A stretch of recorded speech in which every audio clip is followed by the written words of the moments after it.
Hi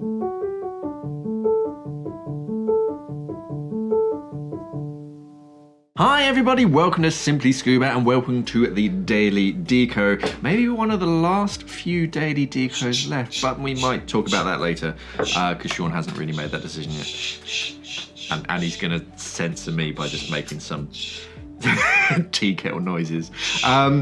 Today I'm going to be talking about a Atomic Aquatics Regulator, talking about a new dive watch, how Megalodon sharks, their teeth were just to show basically. Fake news! Megalodons were just big pansy sharks. A dive centre in someone's backyard is going under, and Boris Johnson has basically vow to take a stand against Japanese whaling. So the first news story, this one I actually saw in GQ, and it was the champion freediver. I've never managed to say his name. I'm going to attempt it though. I'm going to hold on. I'm pointing to you over here, Mark, because you're on my screen over here. But let me. Guillaume Néry. Yeah, that's pretty much what I was going for. I presume you've researched that. No. Not at all. That was just off the cusp. Guillaume Néry. Guillaume Néry. So he's a champion, like world record holding freediver, and he's been an ambassador for a premium watch company called Panerai Luminor. For quite a while now, and they've come out with a limited edition Guillaume Néry watch to celebrate their 70th anniversary, which was actually last year, but I presume they were developing this sort of last year, so it's part of their 70th anniversary. They're only making 70 of these, so they're pretty sort of limited edition. They are very, very swish watches.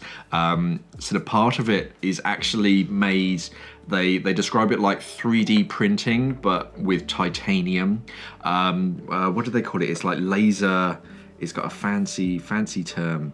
Where is it? DMLS, direct metal laser sintering, which is kind of like 3D printing, and everything about this is very, very swish. The bezel itself has got this sort of black metal effect to it. The body itself is sort of blackened. It has rubberized effects on the crown, and I think on the sort of the underside, the bit that goes against your wrist, and the signature sort of crown protector, and all this kind of is a very, very sort of swish watch, and they are up, or they will be sort of up for sale sort of later this year, with the code the PAM 001122.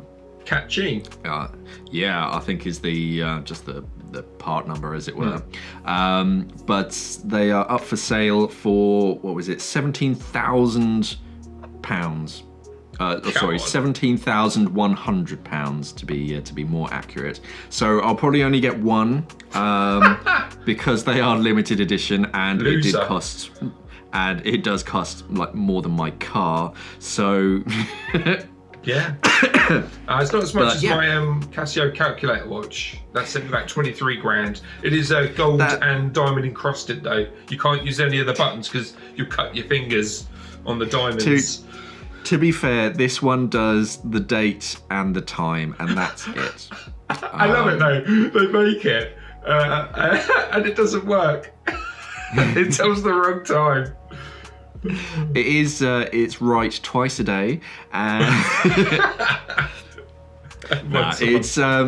So it is one of these sort of premium sort of watches. It looks sort of very nice, but it's more of that sort of social sort of status kind of thing. So if you do have sort of £17,000 to drop on a watch, then it is quite swish, and but it is a nice way to sort of recognise the accomplishments of this champion freediver. I'm not going to try sort of saying his name ever again. The watch is only waterproof down to 5 meters though, so he can't use it to free dive.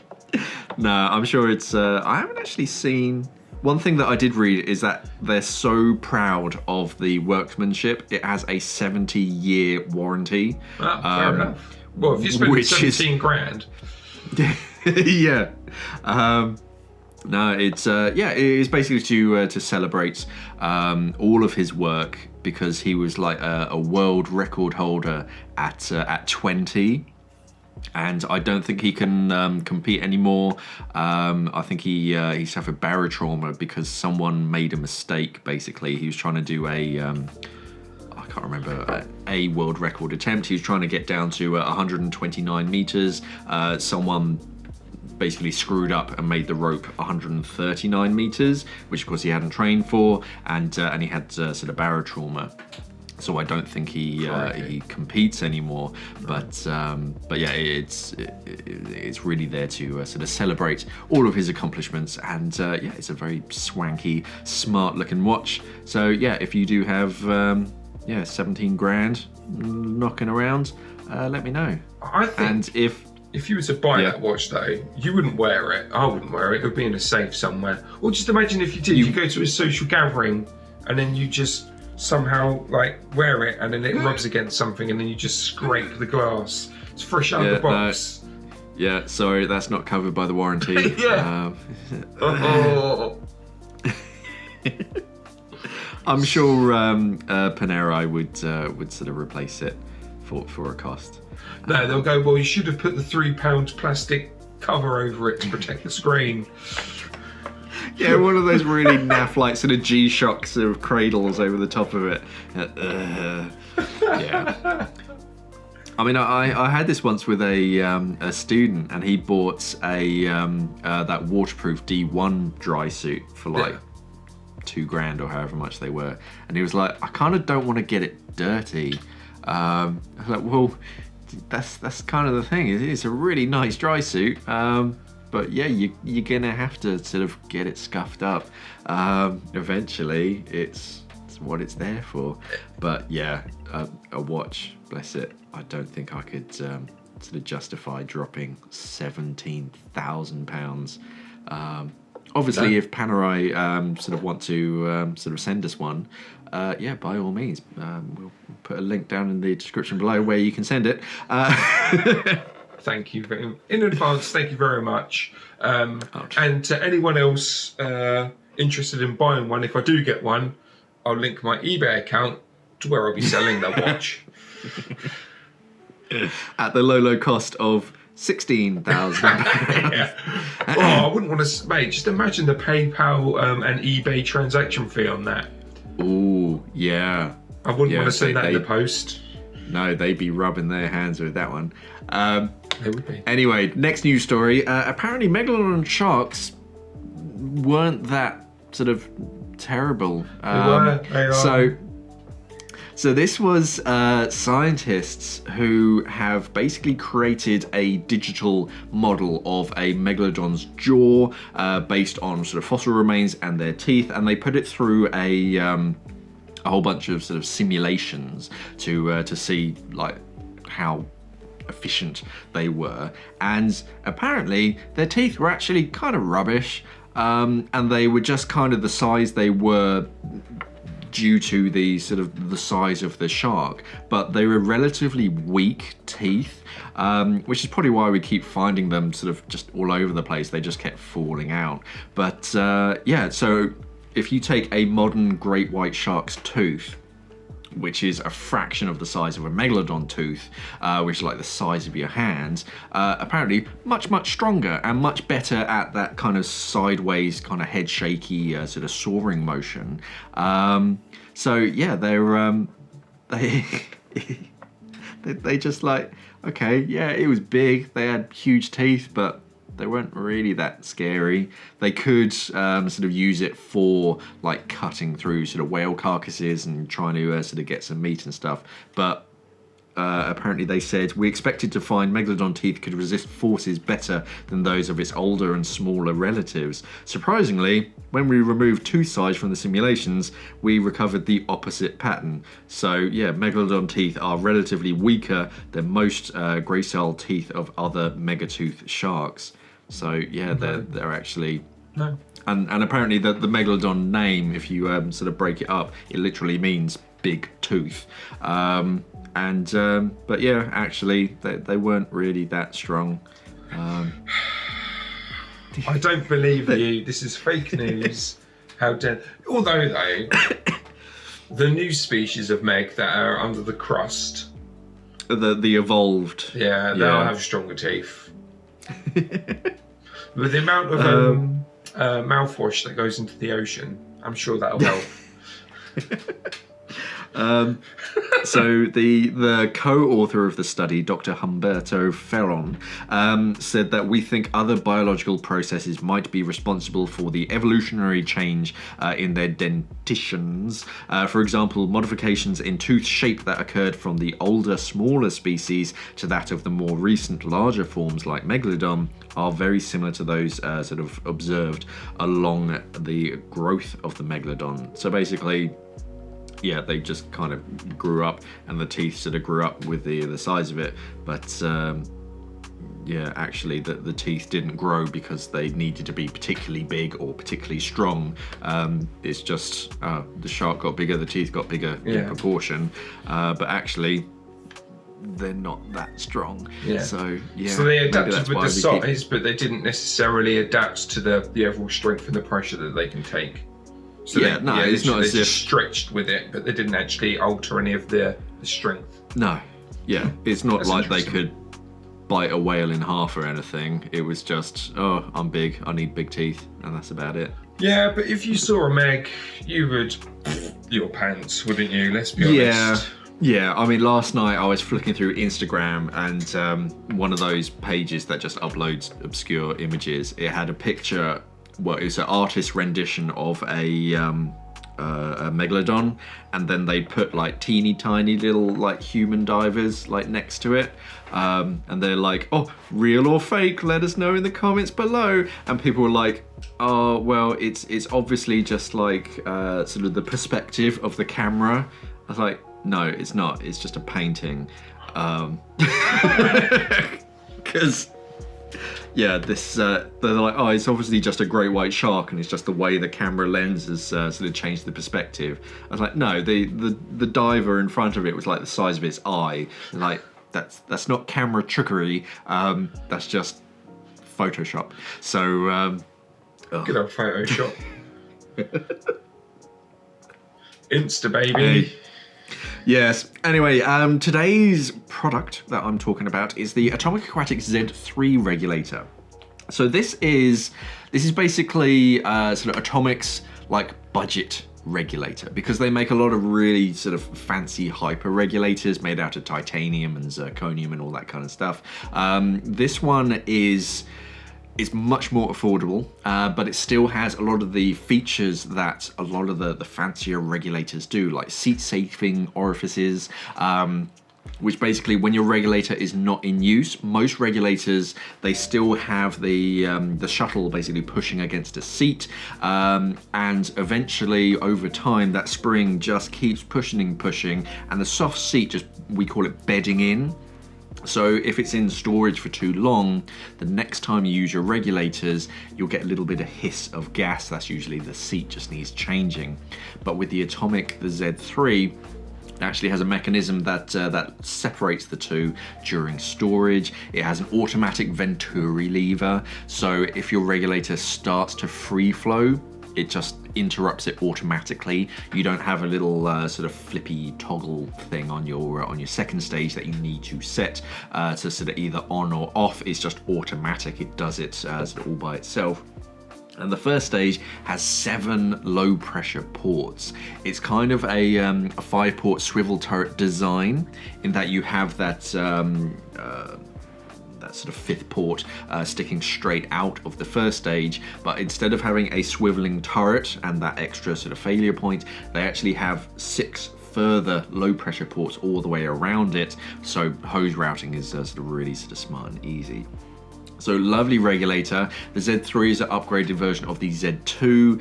The main difference is that you've got sort of black PVD coated parts on it, which makes it look kind of fancy, but it also makes it a little bit stronger as well. Swivel joint on the hose, all sorts of bits and bobs. So it's definitely worth checking out the Aquatics Z3. And it comes with a really long sort of surface interval. So you only have to sort of get it serviced every couple years or every like 300 dives.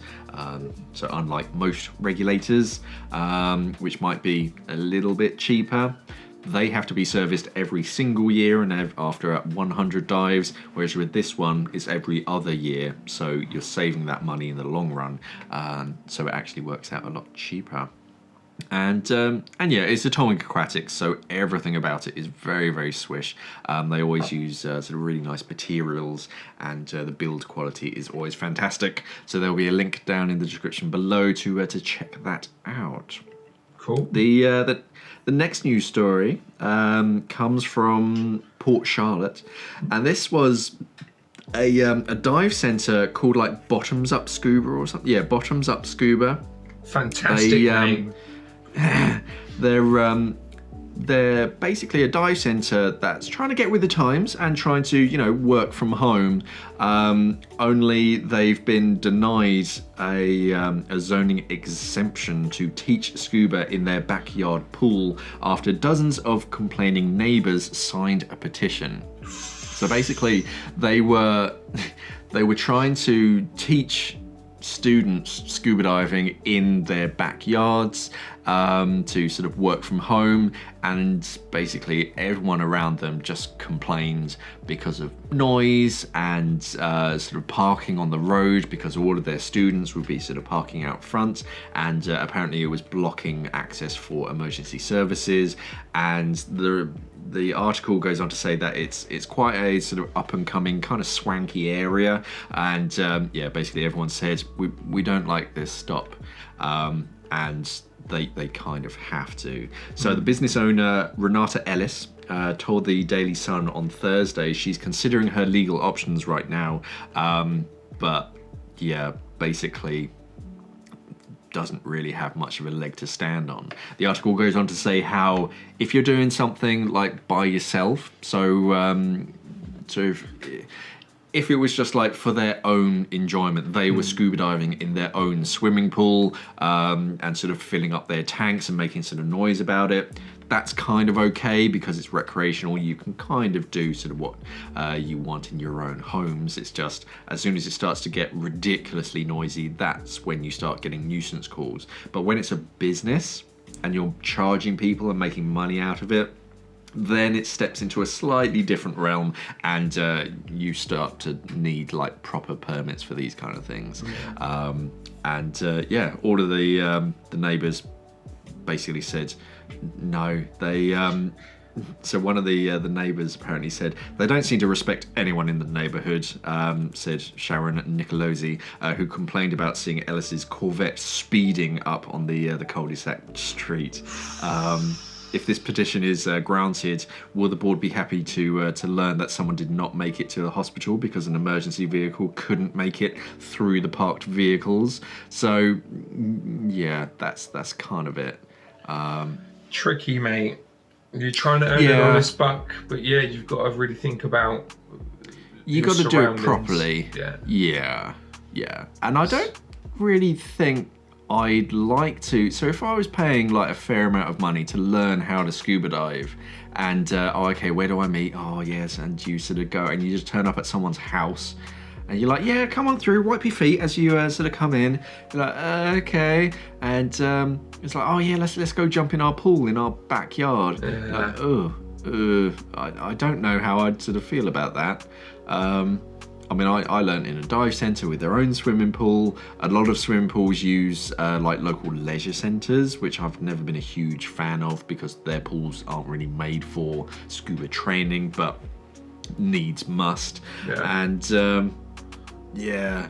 I've never been on board with these kind of.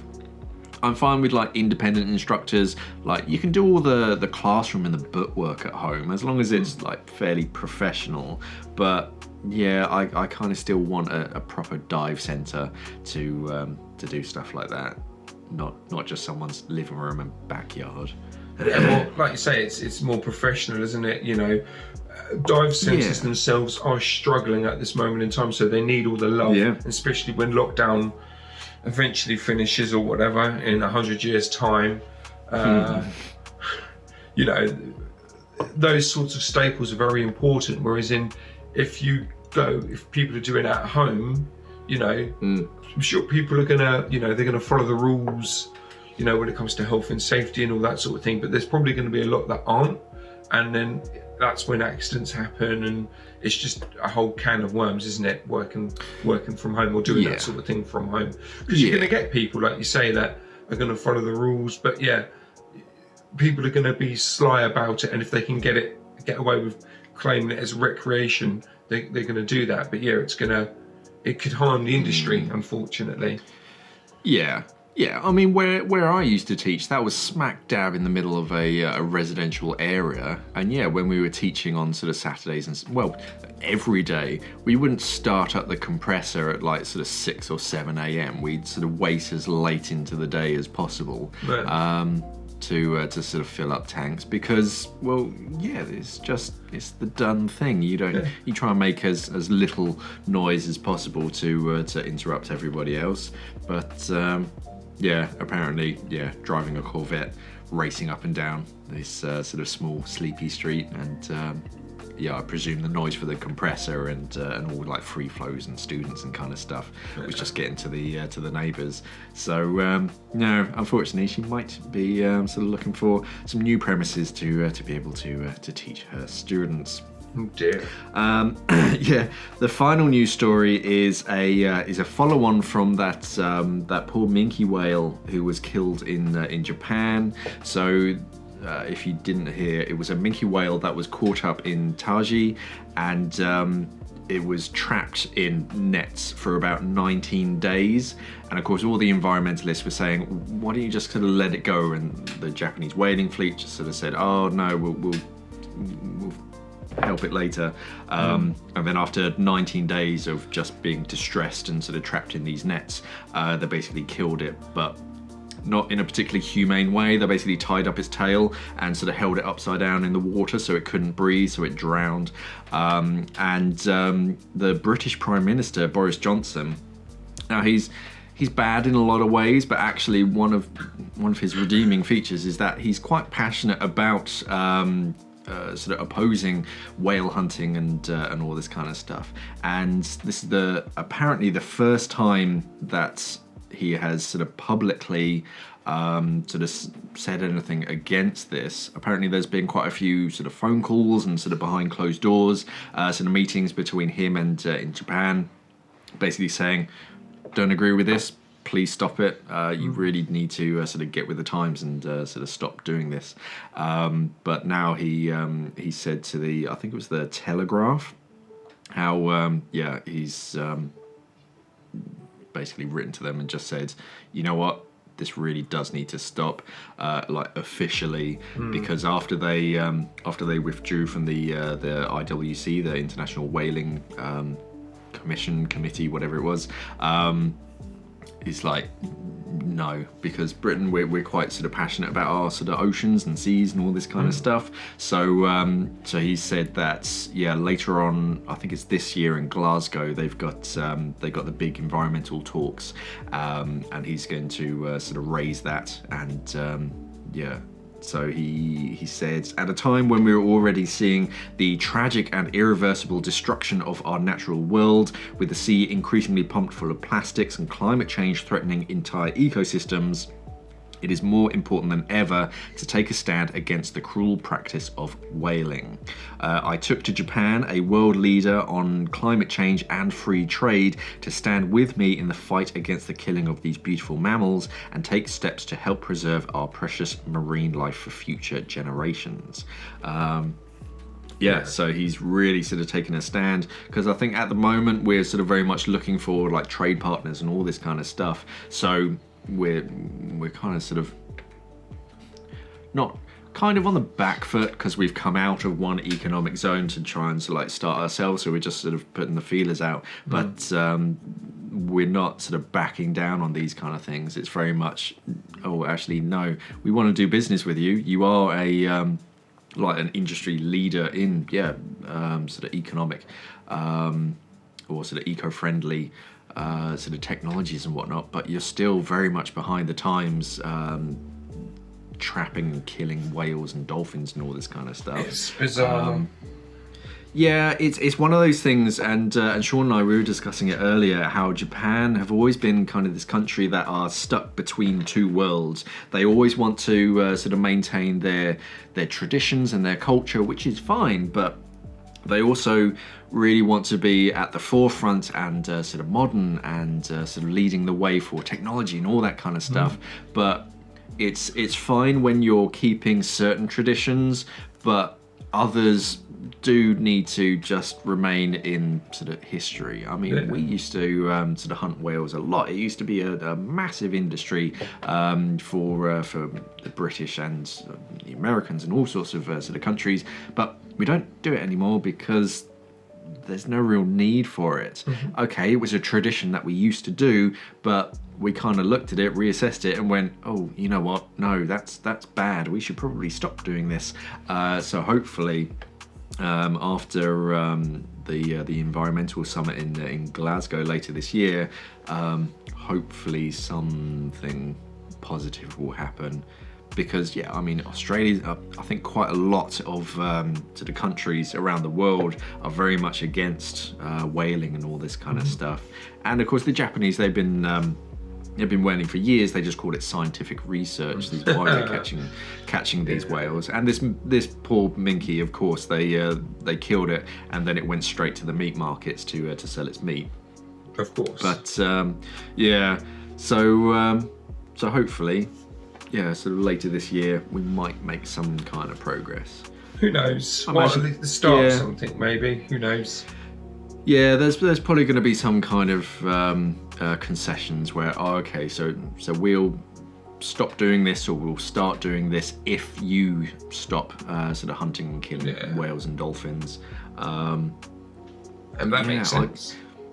I mean, I think there was I read a news article, Struth, probably years ago now, where they were interviewing sort of the younger generations, like Generation Y and Gen Z, sort of kids, and they were like, okay, so do you sort of enjoy whale meat, and sort of what do you sort of enjoy about it? And they're like, oh, we don't eat it.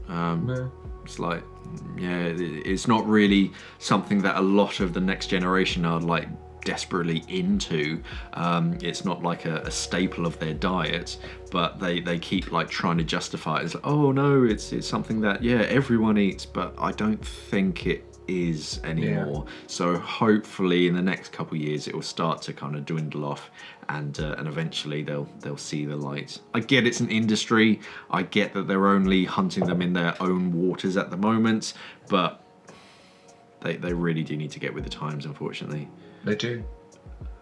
It's bizarre. Like you say, hopefully it might actually take that generations of generations, so eventually it will stop, but who knows? We'll find out. At least put something in motion, because I was watching I can't remember where it was, but it was a video, and it was a whole bunch of like school kids, and they went to their like local governor or whoever it was, talking about the a vote on climate change and like the Green New Deal, and sort of saying, oh, so we'd like to encourage you to sort of vote yes on the Green New Deal, and this politician was just like, let me explain it to you on sort of why I'm not going to do this. And it's just like, well, we do understand it's not like all of a sudden stop right now, because a lot of people are going to be out of work, and it's going to sort of screw with the economy, but at least come up with a gradual change, so that there is light at the end of the tunnel, and that way the industry can adjust, people can sort of pivot and turn their skills into something else, instead of just a hard about face. At least give them sort of something else that they can do. the wonderful world that we live in. There's not a great deal that we can do as individuals, but we can still sign petitions and put pressure on our politicians. It's just quite nice to see that the United Kingdom after Brexit is like super into like marine conservation. I think one of the very first sort of things we put into motion was banning pulse fishing nets and I think sort of super trawlers as well to ban those. So yeah, we're hopefully going to be a shining beacon for at least one thing moving forwards. Anyway, let us know down in the comments below sort of what you think can be done about sort of whale fishing, what we can do with Japan, and any of the other sort of news articles. If you think Megalodons were just big pretty cats that couldn't harm a fly, if you're going to buy a £17,000 watch, let us know down in the comments below, because yeah, you seem to be the kind of person that I want to sort of be friends with, because you've got all that money. And yeah, if you're thinking about starting up your very own dive school in your backyard, maybe read some sort of rules and regulations on sort of what you can and can't do, and sort of do it properly. If you've seen any interesting news stories, let us know down in the comments below. If you have any interesting questions, by all means, sort of pop them down in the questions below. This will be going live on, what, Thursday morning? Yeah. So it's probably a little bit late for Friday's Q&A, because we'll probably be filming it as this goes live. So that will go live on the following Friday. If you've got any interesting questions about scuba diving, pop them down in the questions below. Try and use the hashtag #AskMark. Just makes it a lot easier for us to sort of find your questions so that they do get answered. Yeah, that's about it. Don't forget to check out our Teesprings for some sort of Simply Scuba merchandise, t-shirts and hoodies and stuff. And of course, you can listen to us as a podcast. Wherever you find your podcast, whether it's on Shopify, I always say Shopify, yeah.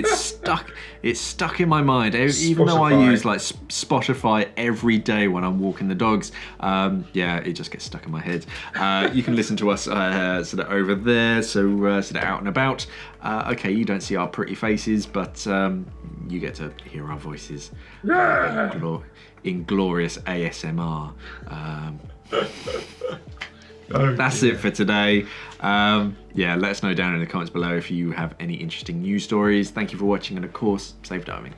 And one thing that Mark forgot to mention, obviously we do have a vote going on at the moment, whether we're going to rename Question Time to hashtag #AskMark. I like the way you made the choices. Yeah, why not? And no. Well, yes or no. So far, the vote is in favour for renaming it #AskMark. It makes a lot more sense because they can ask you questions, makes it a bit more personal. Yeah, so head over to our community page and then vote. But the way things are going, it's probably going to get renamed. I'll probably do that February time, because I'll do some new little funky graphics and stuff for it. Yeah. I mean, it's going to be hard. I think it's like 88%. So unless there's like a whole batch of postal votes that come in like the following evening, I can't see it changing the vote. Nice topical humour here at Simply Scuba. Indeed you do. We dabble in politics and make fun of the Americans, bless them. Even though they're a majority of our audience, and I will say, Americans, I love you. I don't make any fun of you. It's all Mark. Blame him. Don't alienate our majority audience, Mark. They love it. People love it when you make a little bit of fun. Nothing too harsh, just a little bit of fun. But yeah. And that's the reason why, Mark, we had a meeting before we filmed, isn't there? There's a reason. Oh no, the vote has changed. The vote is down to 69% say yes, and 31% say nah, keep it the same. Ooh, it's interesting. Yeah. Yeah, the postal votes are coming in. Let's go now. Let's just end this show. Yeah. Thank you for watching, and of course, safe diving. Stay classy, scuba divers.